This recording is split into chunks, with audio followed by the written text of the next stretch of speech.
Imagine this, it's 520 BC.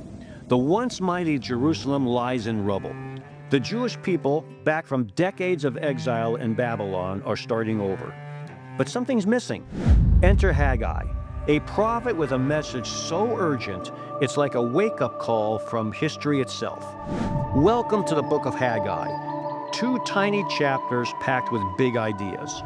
Let's set the stage. Again, the year is 520 BC.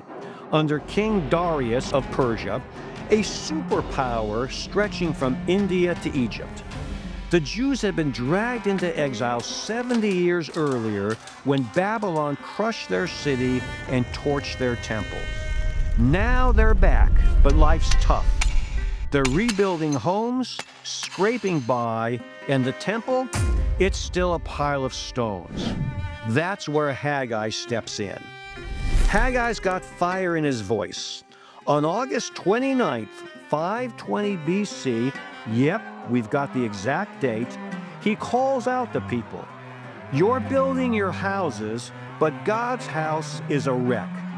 No wonder your crops fail and your pockets are empty. See, the temple wasn't just a building.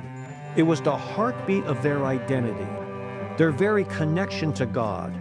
Culturally, it's like leaving your Wi-Fi off in a digital age.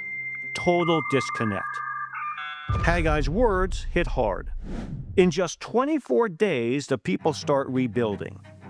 Chapter 1 is all about priorities, putting God first. Then chapter 2 flips the script. God promises something epic. The glory of this new temple, Haggai says, will outshine the old one. It's not about the gold or the size. It's about God's presence returning. And the people, they're fired up. So, what's this mean for us 2,500 years later? Haggai's world was chaotic. Political upheaval, economic struggle, spiritual drift. Sound familiar? His message cuts through time. What are we building in our own lives? Are we chasing our own stuff, careers, comfort, Netflix binges, while neglecting what really matters? Haggai says, get your priorities straight, and God's blessings will follow. But here's the kicker. Haggai's not just talking about a building. It's about hope. Back then, the temple pointed to something bigger. God dwelling with his people. Today it's a challenge. Where's God in your story? This little book dares us to rebuild. Not just walls, but faith, purpose, and community. And the promise? God's still with us, shaking things up, making all things new. 2 chapters, 1 prophet. A message that echoes from 520 BC. To the present day. Ready to dig in? The book of Haggai is waiting.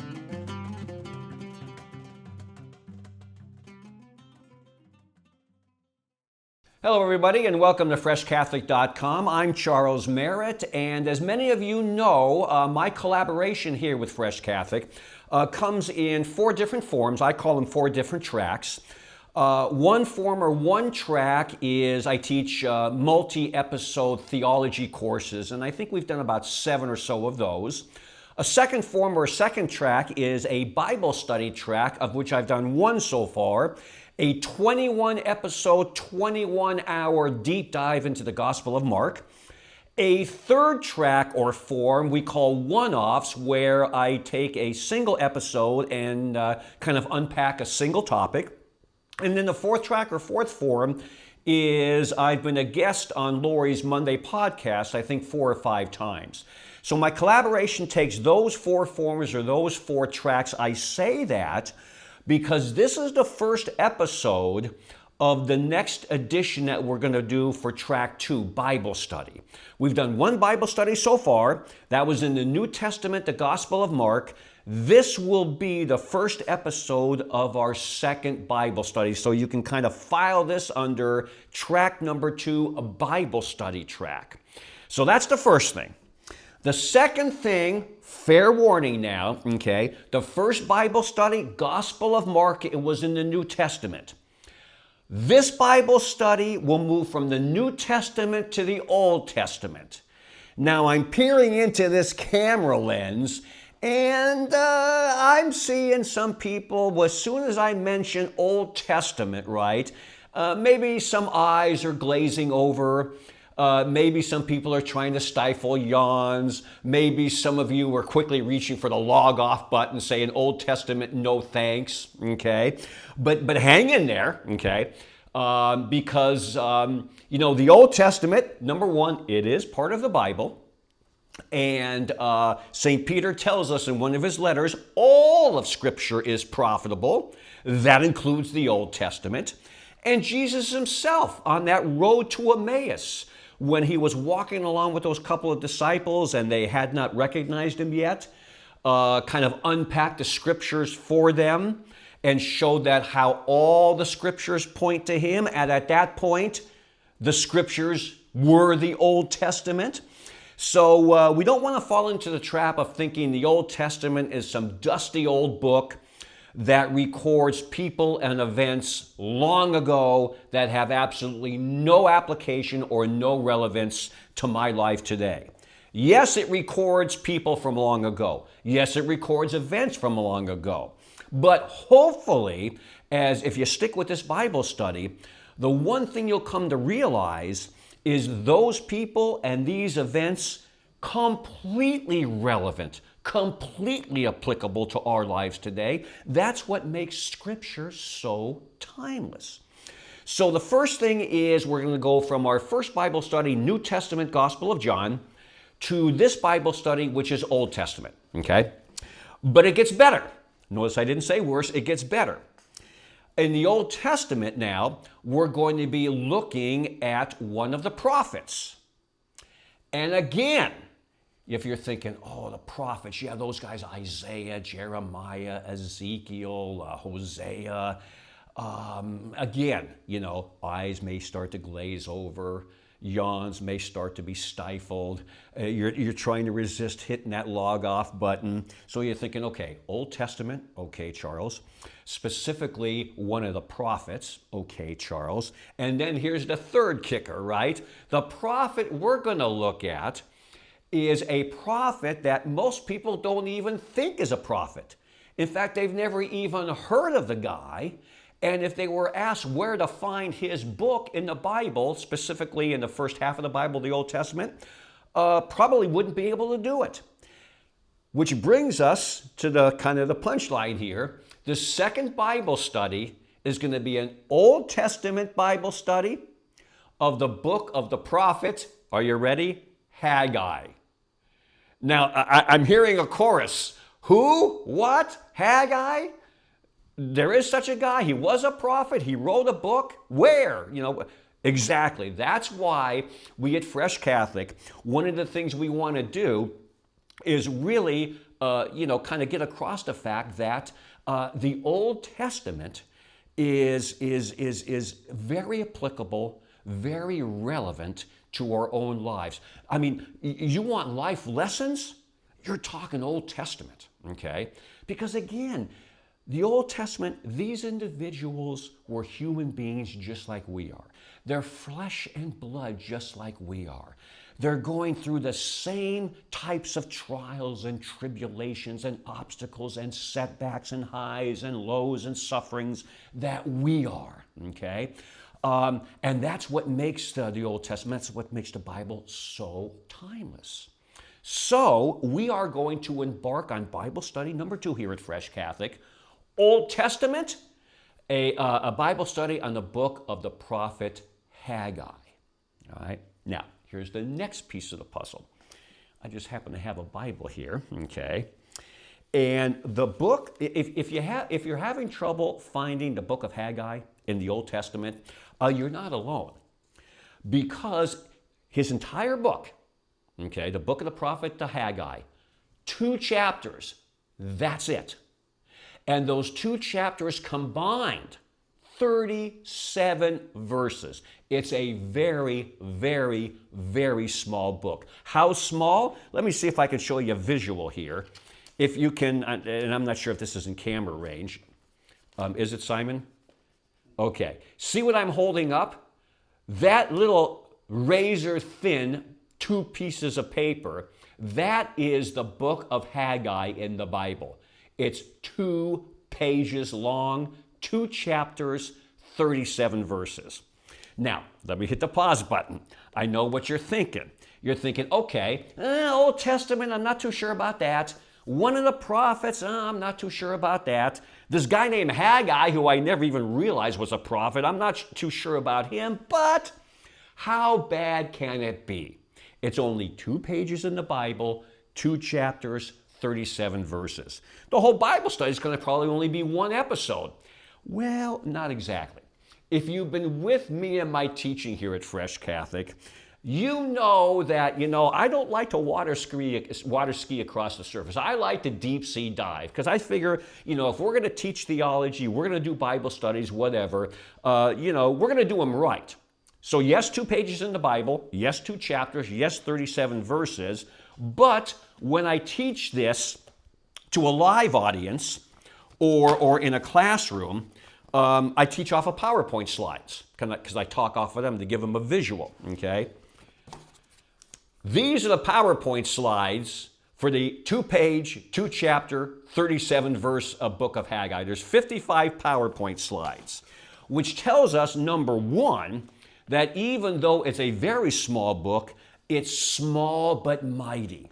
There is a ton of stuff to learn, a ton of life lessons in these 2 pages, these 2 chapters, these 37 verses. So, on the one hand, maybe kind of a fair warning. On the other hand, maybe a little bit of a teaser, okay? So what we're going to do is, the first of multiple episodes, is we're going to do the same thing we do every first episode. And that is kind of lay in the background, the backdrop, provide the context, the lead up and lead into the book of the prophet Haggai itself. Okay, then beginning next episode with all that in place and all that in background, we're going to dive into the first of those 2 chapters. So, hopefully, I've still got some people watching and listening. So here we go, okay? Bible study number 2, our first Old Testament Bible study, a Bible study on the book of the prophet Haggai. Now, let's introduce ourselves right up front to some of the main characters we will come across during this Bible study. And I want to kind of front load the characters and kind of explain who they are so that when we eventually come across them as we go through our Bible study, when we hit each of these characters, we'll know a little bit of background on who they are. I won't have to stop and explain who they are and start again, okay? So we'll take a quick summary of the characters that we're going to meet eventually through the course of these 37 verses. The first one, obviously, is the prophet himself, Haggai, okay? Now, who is Haggai? He's a prophet of God. And who or what is a prophet? A prophet has been kind of characterized as the mouthpiece of God, or conversely, God's mouthpiece.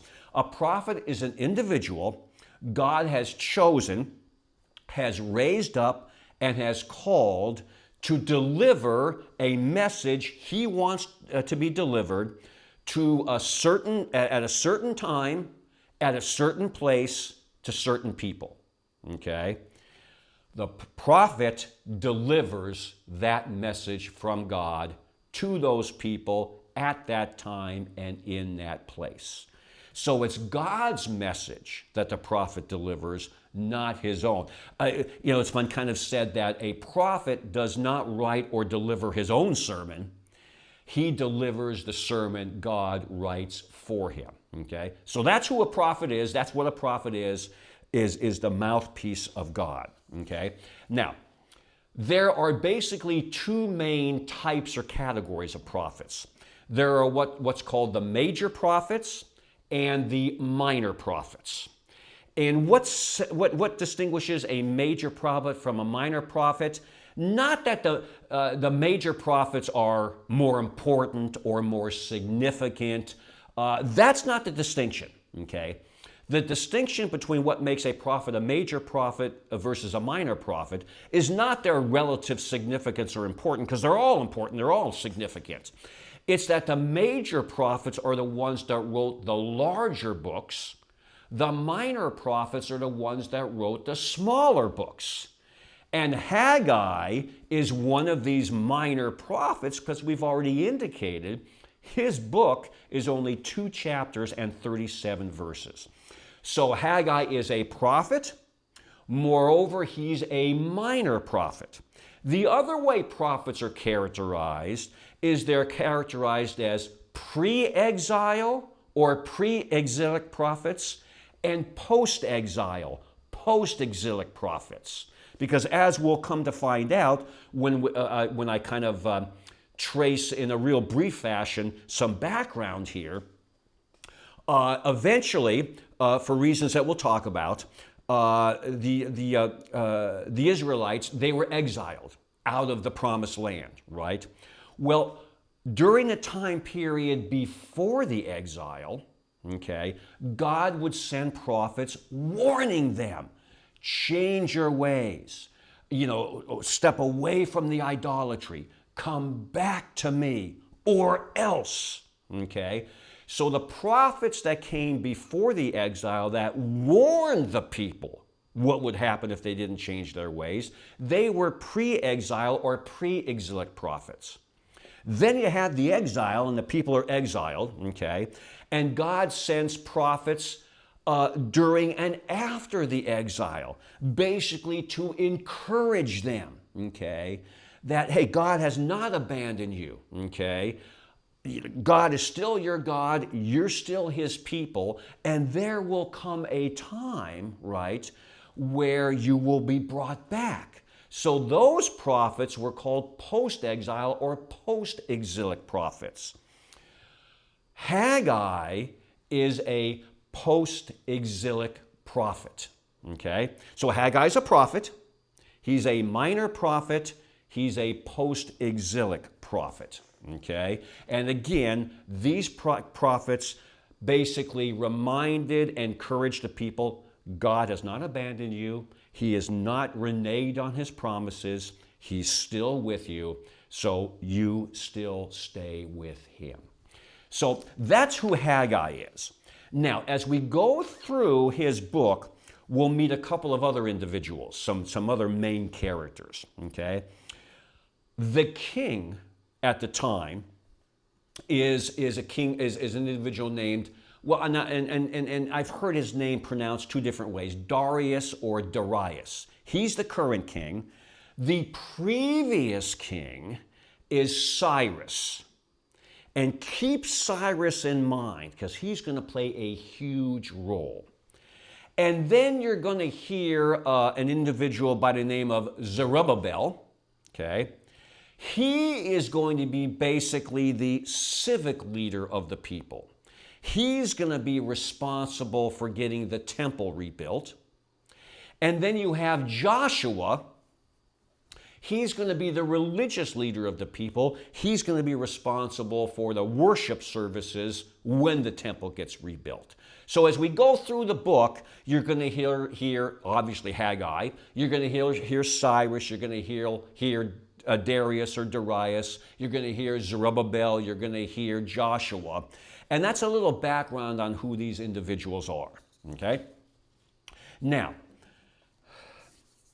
the time period of this book, okay, it's interesting because Haggai, his prophecy came in the form of 4 messages. He delivered 4 messages to the people of God. And the 4 messages he delivered came from October to December 520 BC. So in addition to the book being just 2 pages long, to it being just 2 chapters, to it being just 37 pages, the prophecy that Haggai delivered came in the form of 4 separate messages delivered, if you look at it, October through December, basically over a 3-month period. Okay, so that's another thing we want to keep in mind. Now, the other thing we should probably talk about, a couple of other things before we dive into chapter 1 here, is, who's the audience of this book? Well, in the immediate sense, the audience were the people themselves at that point in time, right? But as with all the Bible, the extended audience is all people of all times, which includes you and me, okay?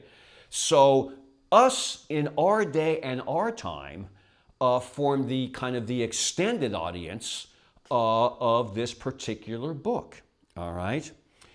And if we were to kind of cut to the chase, so to speak, go to the bottom line, and if you were to ask me, okay, Charles,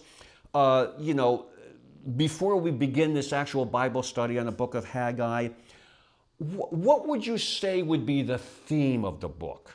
Okay, what would be kind of the theme running in the background of what we're going to be learning? Okay, if you ask me what the theme of this book is, I would say a couple of things. Number one, and this is where we get our initial taste of how applicable this book of the Bible is.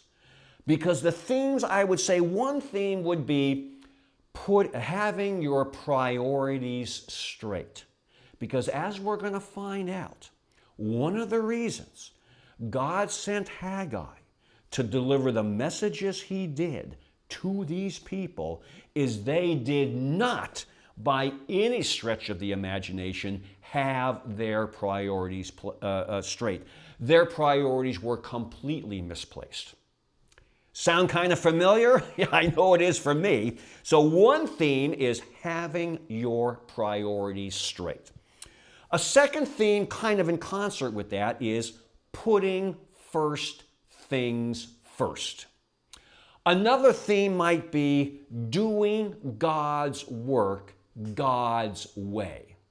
Okay? Because there's kind of an analogy and there's kind of a saying. And it goes like this, think of it this way.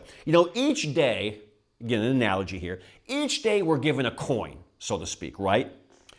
And we don't know if that's the last coin we'll ever be given or if we're going to be given more, because we don't know if this is going to be our last day on earth or not. But every day we're given a coin, so the analogy goes, right? And we don't know if that coin is going to be our last coin, okay? And if it's not our last coin, we don't know how many more coins we'll get, because there's no guarantees, right? Once we spend our daily coin, so to speak, we can never get it back, okay? So the question is, how do we spend our daily coin? Not knowing if this is going to be the last one we get, not knowing if we're going to get any more, knowing we only have this one coin this day, and once we spend it, it's gone. The question is, how are we going to spend it? Okay? I bring up that analogy because, as we'll find out when we get into this Bible study, the people of God at this point have decided to spend their daily coin one way, and God is sending Haggai basically to deliver a message. You know something? You might want to rethink how you're spending your daily coin, okay? Are you spending it on yourselves and your interests or your desires? Or are you spending it as Jesus himself said in the Sermon on the Mount, seeking first the kingdom of God and everything else will be added on to you? Okay?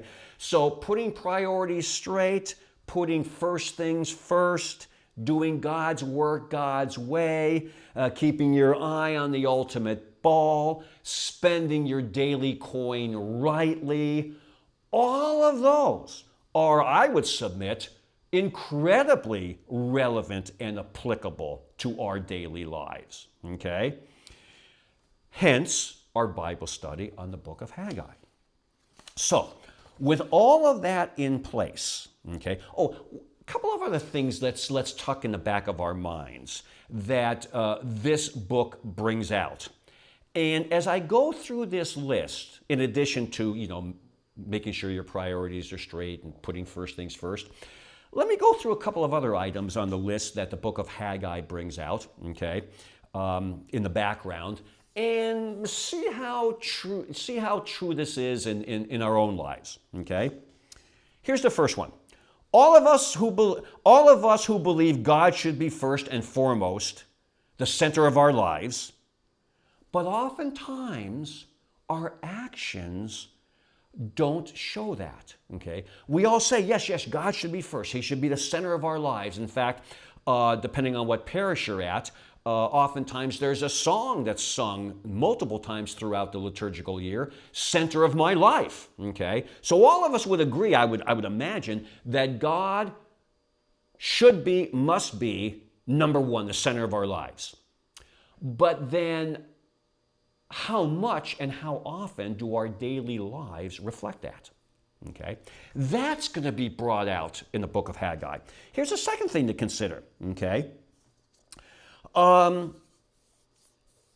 We all go in wanting our priorities to be in order.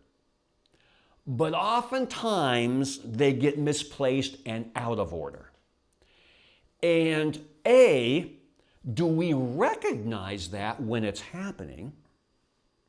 Or is it so subtle, it's kind of like, the frog in the boiling water type thing, that one day we look up and we say, how did we get here? Okay?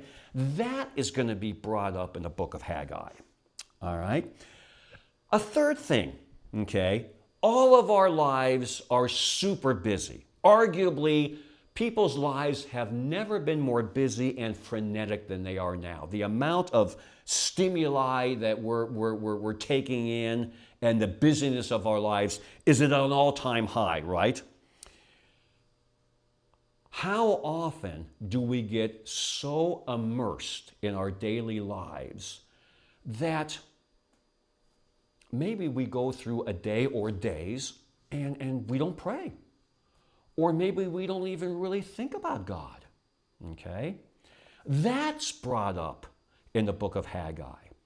So if you kind of think back on some of the things I've tossed out there, all of these things are brought up in this book, okay? Because all of these things were things the people in this particular time period were dealing with. And they're the same kinds of things we're dealing with now, okay? So again, greatly applicable and greatly relevant. Now, let's move from that sort of kind of intro and background, and let's set the stage for where the people of God are, where salvation history is at the time God sends Haggai to deliver these messages to these people, okay? Now, this is going to be not nearly exhaustive. This is going to be the one time where, I kind of do water ski across the surface because we're going to real quickly kind of hit the mountaintops, so to speak, of some background history. That way, we're not just parachuting into this book apropos of nothing. Because this book and the message that Haggai delivered, it was within a very specific context. And to understand the book, we've got to understand the context in which the message was delivered. So let's real quickly kind of water ski across the surface, kind of hopscotch on those mountaintops, and see where salvation history is, where the people of God are at this point when the book opens. Once we do that, we'll wrap up our first episode, and the background and the backdrop and the context will be laid, and we'll actually get into the book itself and its messages next episode. So, Israel has been enslaved the Israelites have been enslaved in Egypt for 400 years. God, through Moses, delivers them out of Egypt. We know the story, right? He delivers them out of Egypt. He delivers them through the Red Sea. And now they're on their way across the desert to the Promised Land. They make a stop on their way there at Mount Sinai. They encamp at the base of Mount Sinai. And again, this is we know this. Moses goes up the mountain to meet with God. Okay? That's where Moses gets the 10 Commandments. And that's where Moses learns that God didn't deliver the Israelites out of Egypt just for the sake of delivering them. He has a role for them to play. And the role he has for them to play is what's called the role of the firstborn son. Now, back then, and I suppose even to today, the firstborn son, he was the one that would teach and model all his younger siblings how things are done in this family, so to speak, right? He would be kind of the father's right-hand man. So when God delivered the Israelites out of Egypt, he delivered them because he had a role for them to play. That role was to be the firstborn son, to be a holy nation, a chosen people, a people set apart to play the role of firstborn son. In that, their job was to show all the other nations how to properly live. All right? Now, they couldn't play that role when they were enslaved in Egypt. So he had to get them out of Egypt in order and get them to a land of their own, a promised land, from which they would then be free, if you will, to play that role. So, that was all revealed on Mount Sinai. So now the Israelites break camp. They are going through the rest of the wilderness, the rest of the desert, and eventually they enter the Promised Land. But when they enter the Promised Land, they were given a very specific command. And because the Promised Land, all right, that already had inhabitants living in it. It wasn't vacant. So the Promised Land already had people living in it, all right? Pagans, wicked people, okay? God said, look, when you enter the Promised Land, drive out completely all the inhabitants. Why? Because if you leave them in the land and you start to kind of coexist with them, slowly but surely, they're going to drag you into their idolatry. They're going to drag you into their false worship. They're going to drag you into their evil ways and away from God, right? So the best safeguard against that would be to drive them out so they're not there to have that negative influence, okay? Unfortunately, the Israelites did not completely, totally drive them out. And what God warned them would happen actually happened. They were being dragged into false worship and idolatry, right? Well, you know, it would be a case where the Israelites, they would sin. God would send a punishment, all right? The Israelites would kind of repent, say they were sorry. God would raise up an individual to kind of get them out of the situation. Those individuals were called judges, okay? And afterwards, the Israelites would then again repeat the cycle, okay? That's what we call the sin cycle, right? Well, eventually, the people decide, look, you know, these individual judges, these individual people that God is raising up to kind of get us out of these temporary situations we're getting ourselves into, that's not cutting it. what we need, in the people's estimation, they said, what we need is a king like all the other nations. One individual to kind of lead us, to kind of, lead us into battle. We need a king like all the other nations. Well, on the surface, that on one hand, that seemed like maybe a legitimate request. One individual, okay, that everybody could look to, that would lead them, right? A king. The problem is the second half of that request. They wanted a king like all the other nations, all right? Well, when they say they wanted a king like all the other nations, two problems with that. Number one, they already had a king. God was their king, but they didn't recognize him as such. And second of all, they weren't supposed to be like all the other nations. They were supposed to be a holy nation, a nation set apart, a nation that would kind of show all the other nations how to live, all right? So when they asked for a king like all the other nations, they basically, in essence, told God, we don't view you as our king, and we want to be like all the other nations. They were kind of throwing off their God-appointed role, right? Well, again, the first king they get is Saul. That doesn't go well. Then the second king they get is David. And David takes Israel now to heights they've never been before. Militarily, monetarily, power-wise, okay? David is succeeded by Solomon. And Solomon takes him to even further heights of power and money and prestige. So Israel now is at the height of this is their glory days, right? Well, one of the things Solomon was doing, okay, is he was taxing the people a lot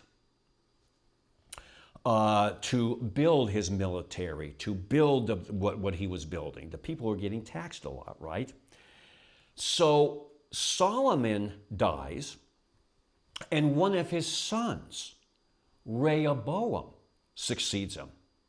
Now, Rehoboam is young. He's never been a king before. So he says, you know something, now I'm king of this juggernaut of Israel, right? Maybe I should seek some advice on how to be a king. Again, very good, okay? The problem is who he seeks advice from. He goes to two groups. One group is the elders, the people that have been around for a long time. And they give him very wise and sage advice, right? They tell him, look, the best thing you can do to start your kingship off right is to basically announce to the people, we're going to have a massive tax break. Because who doesn't like a tax break, right? Who doesn't like less taxes? You announce you're going to back off on the taxes, right? And you'll have the people rallying to your side like you wouldn't believe. Very sage and wise advice. The other group of people he goes to are his young buddies. And they say, no, you don't want to do that. You want to start your kingship. You want to let them know from day one who's boss, all right? You want to let them know you're the king and they're not, all right? You want to establish your power and control from the get-go. So number one, forget a tax break. That's out of the question. Number two, don't even keep the taxes the same. Increase them even more. Really turn the screws on the people and show them who's boss. Two completely different groups of people giving two completely different types of advice. Now, unfortunately, Rehoboam, being young, likes the idea of, turning the screws and showing them who's boss and et cetera, et cetera. He takes the advice of his buddies, raises the taxes, right? The people are irate. Well, one of these people, Jeroboam, I know the names are similar, Jeroboam says, hey, I'm not going to take this. We shouldn't take this. Let's rise up and let's revolt, right? Who's with me? Now, at this point, Israel consisted of 10 tribes, right? Well, 10 of the 12 decide, yeah, Jeroboam, we're with you. We're not going to take this. We're going to break away. And we're going to form our own kingdom up north, the northern kingdom. 2 of the tribes stay loyal to Rehoboam and say, well, we don't exactly like the tax increase, but he is the king, and it's a revolt idea. I don't know if we want to go with that. They stayed loyal to Rehoboam, and they were in the south. So you've got the northern kingdom of 10 tribes in the north. You've got the southern kingdom of 2 tribes in the south, right? Well, the south is where Jerusalem is. It's where the temple is. So when the 10 tribes broke away under Jeroboam, they established their own kind of kingdom. They established their own temple. They established their own priesthood. They established their own worship services, right? But the bigger picture now is Israel, rather than being a united kingdom, is now a divided kingdom, 10 and 2. And what did Jesus later on say in the New Testament when he's talking about Satan? A kingdom divided against itself cannot stand, right? So now Israel is a divided kingdom. Now again, when Israel was a united kingdom, nobody could touch them. Under Solomon, they had power, they had money, they had prestige. They were on the top of the heap. Now they're divided, right? And now some of those other nations have been kind of eyeing Israel kind of imploding and dividing itself. And now they're saying, okay, the window is now open now that Israel's divided. We can now move in finally, invade them, conquer them, and we can be on the top of the heap. And that's exactly what happens, okay? Assyria, one of those nations that have been kind of eyeing this and waiting for their opportunity, they move in, invade the northern kingdom, conquer it, and exile all the Israelites back to Assyria, right? Then Babylon, another kingdom, they say, okay, now the time is right. They move in, they invade, and they conquer the southern kingdom. And they exile the inhabitants back to Babylon. And while they are conquering the southern kingdom, not only do they exile the inhabitants back to Babylon, they destroy the city of Jerusalem, destroy its walls that was safeguarding it, destroy the temple. All right? So things are in ruins. So now we've gone from a united Israel, top of the heap, to a divided Israel where each part has been conquered, exiled, and the land lays in ruins. Right? So now the people of God are in exile, Assyria and Babylon. All right? Now let's move forward a little bit in the story. All right? They're suffering in exile, right? And God is saying, okay, I warned you, if you didn't, get your act together, this sort of thing would happen. You didn't heed the warning, and now it's happened. But again, I haven't forgotten about you. I haven't abandoned you. I'm not reneging on my promise. Okay, just stay steady. Just kind of persevere, and one day, I'll make this right, so to speak. Right? Well. On the world stage, powers come and powers go. Well, while Assyria now and Babylon, while they were now on the top of the heap, yet another nation was kind of in the background eyeing their chance. That nation is Persia. And Persia is led by King Cyrus. So again, let's fast forward a little bit. Persia gains power and finances and strength. And eventually, okay, they defeat those two. So now Persia's on top of the heap. And Persia has inherited the exiles. All right? Then, one day, God touches the heart of Persia's king, King Cyrus. And Cyrus decides, okay, you know, I've inherited all these exiles, right? Against all odds, a pagan king, Cyrus, issues a decree. And he says, look, all of the exiles, you're now free to go back and kind of go back to your homeland and kind of start the process of rebuilding. Rebuild the city, rebuild the walls, rebuild your temple. You are now free to go back.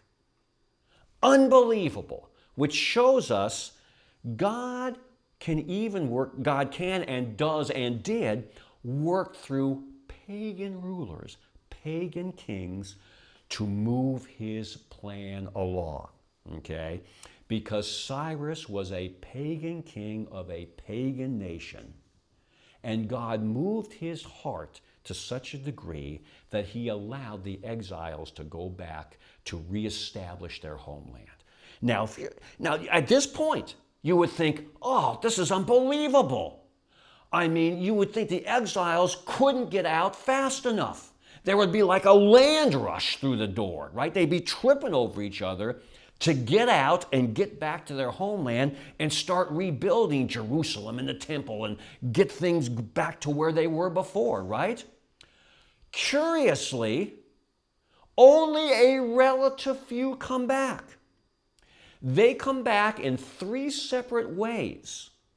But if you take a look at all the people that are exiled, only a relative few take Cyrus up on his decree. Only a relative few leave exile and go back to the homeland, right? And you're thinking, wait a second. Why would that be the case?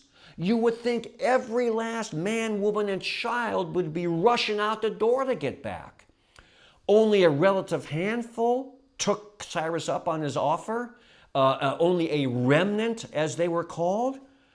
Why? That seems so bizarre. Until you say, well, wait a second now, okay? They've been in exile for a long time, okay?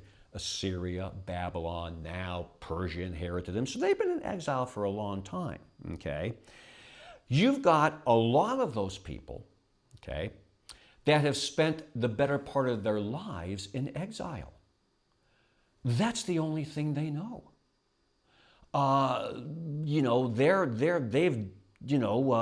They've dug in roots there. That's been their life. That's their normal. That's the only thing they know. And then you've got another chunk of people, younger, they were born in exile. All right? They've never even seen the homeland. They've never seen Jerusalem. They've never seen the temple. They've never set foot there. All right?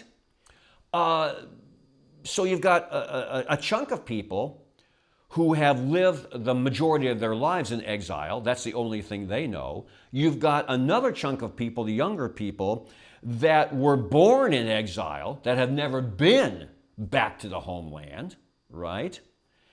So when you look at it in that way, when Cyrus says, okay, the door's open, you can go back, rebuild your city, rebuild your temple, kind of get things kick-started again, only a relative few do, because you've got one chunk of people that say, no, we're good. Our lives are here. We've dug in roots. This is the only thing we know. We're in our comfort zone.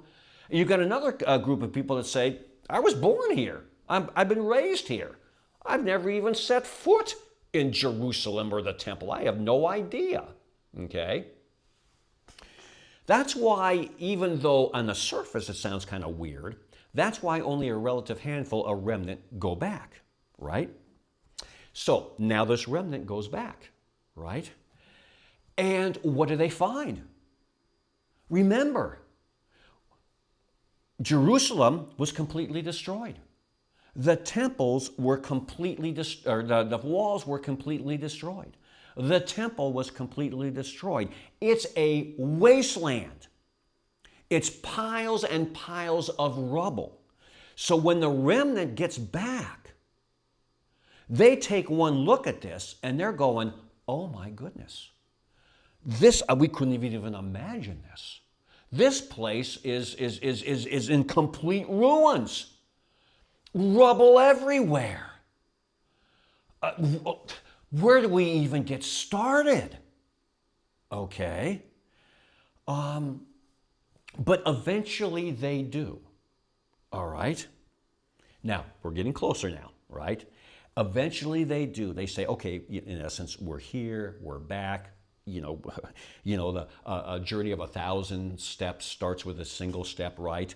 Let's go ahead and let's kind of just dig in and start moving these rocks out of the way and start the process of rebuilding. So they get started. But very quickly they realize that this is an unbelievable task, okay? They literally have to build things from the ground up, okay? This is going to take forever, if it ever happens at all. And oh, by the way, the surrounding people outside of Jerusalem, right? They see this remnant coming back and starting to rebuild Jerusalem. And they say, well, no, we don't like this. Because if they're successful in rebuilding, they might regain their power, and that's bad news for us. So you've got opposition moving in to try and dissuade the remnant from rebuilding Jerusalem and the temple. Plus you've got the enormity of the job itself. So they get started, and then they get bogged down by the enormity of the job. They get impeded by the opposition. And the rebuilding stops. And they're content to live among the rubble and the ruins. All right? This is the point where God says, look, I'm going to raise up Haggai, and I'm going to send him with a message to these people, okay? Because number one, okay, Jerusalem, the temple, that's God's city. That's God's house. And right now, it's laying in complete ruins, all right? And the people seem to be okay with it. But that's not okay. That's one problem. The other problem, and this is where chapter 1 starts, and this is where we'll start the next episode. The other problem is, yes, the rebuilding of the city and the temple had bogged down and had stopped. But that doesn't mean the people weren't doing anything. Because while the walls were in ruins, the city was in ruins, the temple was still in ruins, right? The people had stopped that rebuilding. They had turned their attention to building homes of their own. So they had started to kind of focus on their comfort and what they felt they wanted to do rather than doing God's work. They were building their homes, but they were neglecting God's house, the temple. Their priorities, coming full circle now, their priorities had become misplaced. They were not putting first things first. God was not the center of their lives. They were. And God sends Haggai with a very specific message of, look, I see what you're doing. I know why you're doing it, and I'm calling you out on it. Okay? So that's a little quick history of how the people of God got to the point where the book of Haggai starts. A remnant has now come back into Jerusalem to rebuild the city and the temple. Rebuilding has bogged down and stopped, and they've turned their attention to their own wants and needs. Okay? So enter Haggai with the first of his 4 messages he delivered during those 3 months back then. So that's the backdrop, that's the background, that's the context, that sets the stage. All right? And just to give you a kind of an idea, where, God says, look, maybe you don't think so, but I've been watching you. I'm seeing what's happened. I can read hearts. I know why you're doing this. Okay. Look at how the first chapter of the book of Haggai starts. All right. Listen to the beginning part of Haggai's message to him, because God, he's not putting up with any of this. And this will be the last thought I leave us with this episode, and we'll pick up with these same verses in the next episode. On the first day of the 6th month in the 2nd year of Darius, now Cyrus, he had, he's no longer king, Darius is, of Darius the king, the word of the Lord came through Haggai the prophet to Zerubbabel and to Joshua. Again, Zerubbabel was supposed to be the civic leader of the people at this time, Joshua, the religious leader. Here's the message. This is Haggai delivering God's words. Thus says the Lord of hosts. This people, you guys, right, has said, now is not the time to rebuild the house of the Lord. Okay?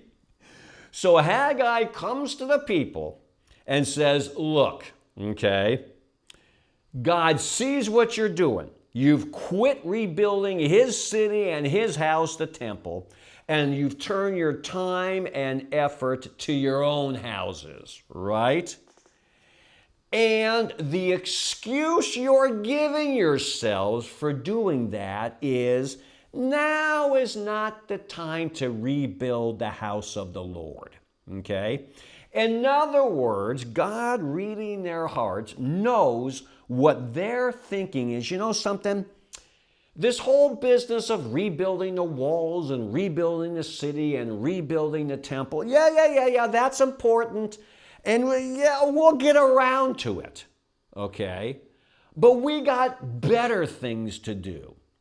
We got things higher up on our priority list. We want to kind of build our own houses, right?